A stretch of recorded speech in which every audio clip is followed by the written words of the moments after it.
Remember when you said you wanted to learn how to sew? This little black dress upcycle only took about 2 hours and it's super beginner friendly, and it can literally become such a closet staple. Grab that little black dress that's collecting dust in the back of your closet, or if you don't have one like I did, just go thrift one. And then you're going to start by cutting out 2 U shapes, and this is kind of like where your thighs are. Then you just want to get 2 really long pieces of rectangular fabric. Make sure that you choose something super stretchy. This is going to create those long kind of octopus tentacle legs. I had some stretchy knit material from some scrap fabrics from a cardigan, and here I'm just pinning right sides together. The key to making those tentacle legs is that you're going to pull the fabric taut while you're either overlocking or just doing like a regular zigzag stitch. As you can see here, I am pulling the fabric taut from both the top and the bottom, and that's just going to create those long wavy bits here. And that's literally it. This upcycle only took me about an hour, and it's such an interesting little spin on a little black dress. As part of a capsule wardrobe, you can dress this up or down. For the colder months, I'm going to be layering it with jeans, and I think it looks so fucking cool and effortless. I hope you guys enjoy, and I'll see you on the next one. Love you so much. Bye!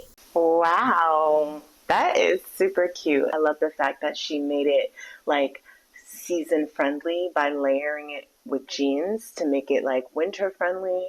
And obviously you can wear it without the jeans and have it be a summer outfit. The only thing that I was just a little bit like unclear about was the tentacles. It looks like she used maybe like the bottom of a sweater or something, because the fabric just looks thicker and it looks kind of ribbed. It kind of looks like she just pinned the tentacles onto the dress and then gathered it while both layers were being stitched together.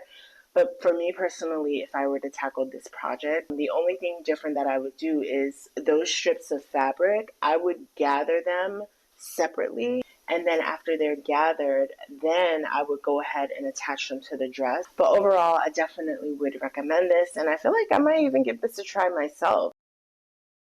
Day 3 of sewing 27 dresses. I'm going to make something I can wear out tonight. Thinking this black lace. I feel like I may have to double it up.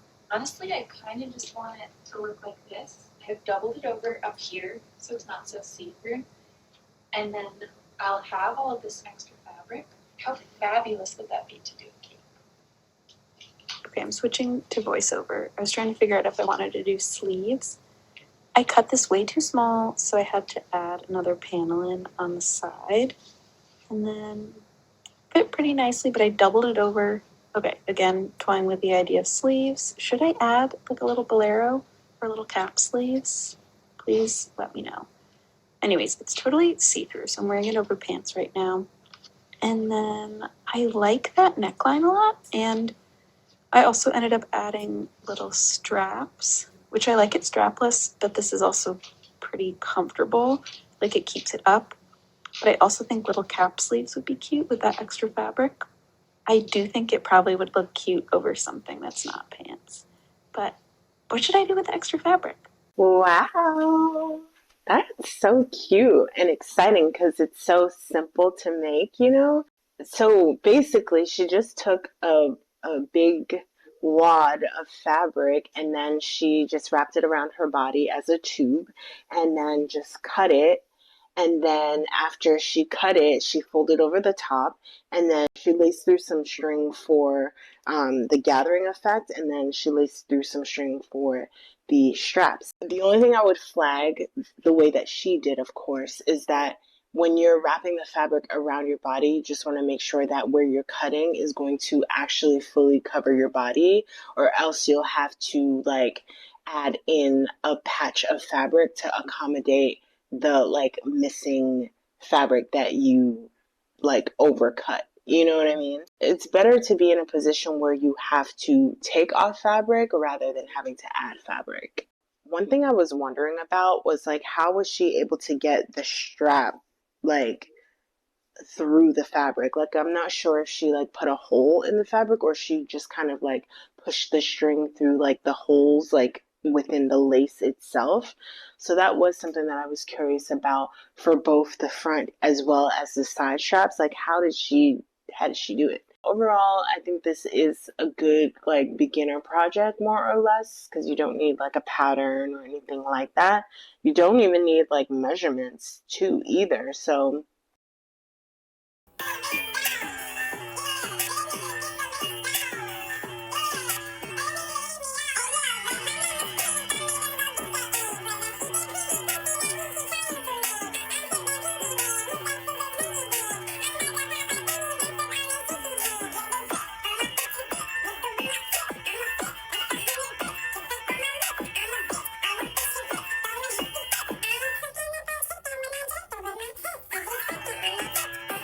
That is a cute dress. I love the color palette and I love the texture and the patterns and just the combination of the three. Super cute. I found it very interesting that instead of her drawing like where the shape will be, she traced the negative space that she wanted to cut out. And I think that's a really cool approach. I really love the cutout detail in the front. I love that it's not like too small or too big. Like the size is, in my opinion, perfect. I do wish that she would have shown us a bit more of the back of the dress. If not like the actual dress itself, but even how she like created the pattern for it. But looking at it, it looks like there's a corset at the top. And then it looks like the bottom is just all zipper. I wouldn't say that this dress is really for a beginner sewist. I think it's more for like an advanced beginner or advanced and up. So the next garment is this aloe skirt. It's a sheer tennis skirt. In terms of how I would go about making this, what I would do is I would start by making the pockets and then I would make the sheer skirt and then I would make an underwear or I would use an already existing underwear and then I would make an elastic waistband. Then, in terms of assembly, I would sew the pockets onto the sheer skirt, and then that sheer skirt would then get sewn onto the underwear, and then I would sew the elastic waistband onto the top of the sheer skirt. For actual like specifics for each component, here on YouTube, there are tutorials on how to make cargo pockets. I actually have a link in the description to one that I think is pretty good. And then for the sheer skirt itself, what I would do is I would take my waist measurement where I want the skirt to sit. I would take the distance from that waist measurement to where I want the hem of the skirt to be. And then I would take the circumference measurement of where the bottom of the skirt will be. And then I would create a pattern, something like this. And then I would divide that pattern into three sections. And then I would duplicate that same pattern for the back piece, but I would divide that pattern into two pieces. Then for the underwear, I would either take an underwear that I already have that's the same color as the sheer fabric that I'm going to use, so in this case, white, or I would make an underwear myself. There is some tutorials here on YouTube for that as well. Check the link in the description. And then I would create the elastic waist. And to do that, what I would do is I would take a piece of elastic and I would wrap it around my waist without pulling it too tight. And then I would just create a casing that is the same measurement of my elastic waist in terms of like the circumference. And then I would just encase the elastic into the fabric. I would just assemble all of those pieces to create this skirt. I've been in a bit of a creative funk lately, so let's break out of that and sew this top with me into a cute two-piece set. I'm not sure why I've been feeling uninspired lately. I feel like it's normal and something probably many creators and creatives go through. But anyways, love the detail of the beading in this and just the pattern and the color, so finished look. I love how it came out. I did a slit, which I usually don't do in my skirts. And I love the lace, the bows. I love how these are lace up on the inside, which I guess they could be worn. Ooh, that's actually kind of cute. I don't know, could be worn either way, but yeah, this definitely did help me feel a bit better and get out of my creative little funk that I have been in, and get back to what I love to do, which is to create and design and to sew. I definitely feel like my creative little spark and passion is coming back. Sometimes life just gets busy and I just lose, not the spark, but just get in a funk, don't create as much as I would like to. And now I'm feeling inspired again, ready to start doing really good, so anyway. Kudos to her.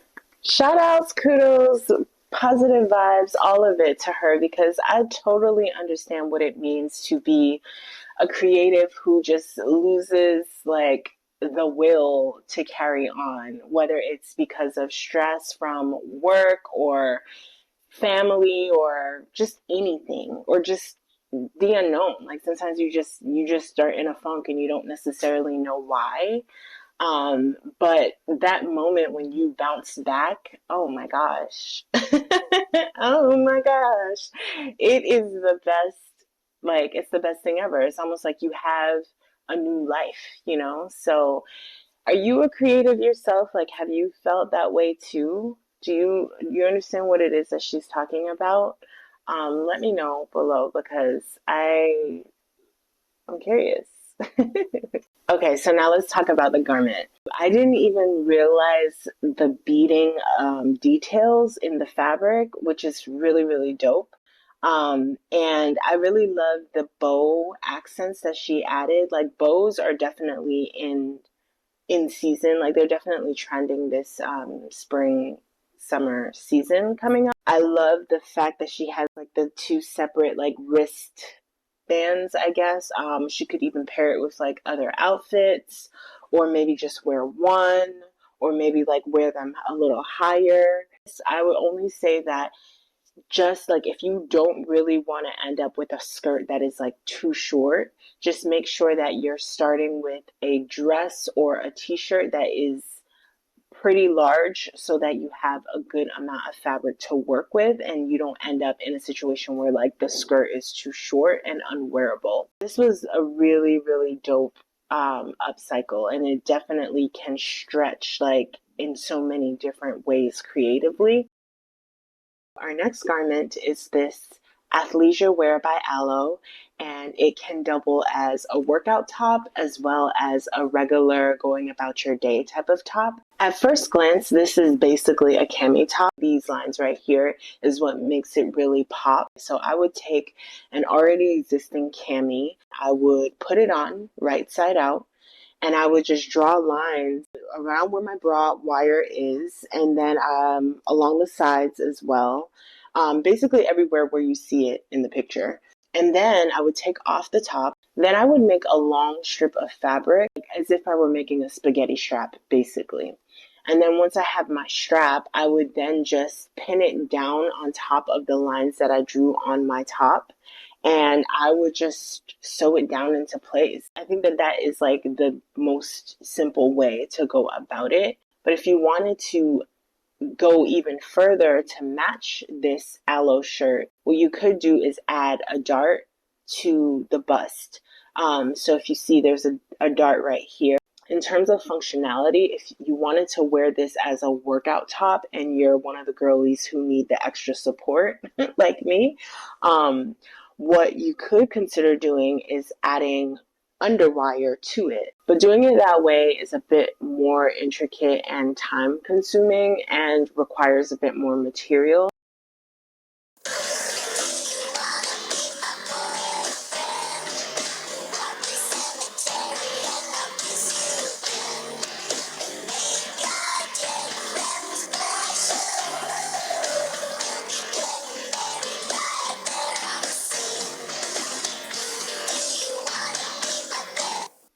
Ooh, those pants are super cute. And I like how simple it is. It's literally just like two different pairs of jeans that were sandwiched together to create a new look. And I think the cool thing about this project is that you could experiment with using different types of like textures. So maybe you could do like half denim, half corduroy, or you could do like a solid print and like a design print, or like maybe leather and denim. The one thing that she didn't really focus on that I would keep in mind when making these jeans is that, assuming that you're working with jeans that have pockets on them, you would want to remove the back pockets, and then after you put the two jeans together, through that center seam, then you would add the back pockets as the last step. You definitely want to make sure that both your needle and your sewing machine in general are capable of handling that sort of like bulk. So the next garment is this Ghani top that I've been seeing left, right, and center everywhere. You could make it from scratch, but I'm going to tell you how I would go about making it from an upcycle standpoint, just because I think it would be easier and more cost effective. So what I would do is I would start with a large muumuu nightgown type of dress where you could probably get one of these like from a thrift store. Working with a large muumuu is going to allow you to have a lot of fabric to work with. I would take a t-shirt that I have, I would fold it in half. I would also fold the muumuu in half as well vertically, and then I would just trace the body of the t-shirt onto the muumuu. Then I would decide where I want the ruffle to start along my torso. Um, and then I would cut out the pattern, and then I would create a ruffle using the bottom of that muumuu dress. Then later on, I would cut that ruffle down the center so that it has like an opening and it's not a tube. And then from there, I would connect that ruffle to the bottom of the torso part. And then I would try it on to see if I want to open the center front more to be more revealing or if I'm happy with it. And if I do want to open it more, I would cut down that center front area where like the body and the ruffle is connected to just kind of, again, reveal more of my chest. And then to make the sleeve pattern, I would just trace an existing sleeve that I have and then just use the slash and spread method to make it a puff sleeve. And then from there, I would attach the sleeves to the body part. And then the final thing that I would do is I would make some like spaghetti straps. I would make 6 of them and I would attach them to the opening of the center front. And then that's it. But if you want to see me do like an extensive detailed tutorial on how to make this Ghani top, let me know in the comments below because I'd be happy to do it. I think that this is a good project for someone who's just starting out with sewing because it's not too complex and it doesn't require like patterns and measurements and things like that. And I think if you're also starting out with sewing, you should also check out some other upcycle ideas that I've shared in this video here. And yeah, leave a comment below and let me know which one of these you're going to try. Me personally, I think I like the second one the best. How about you?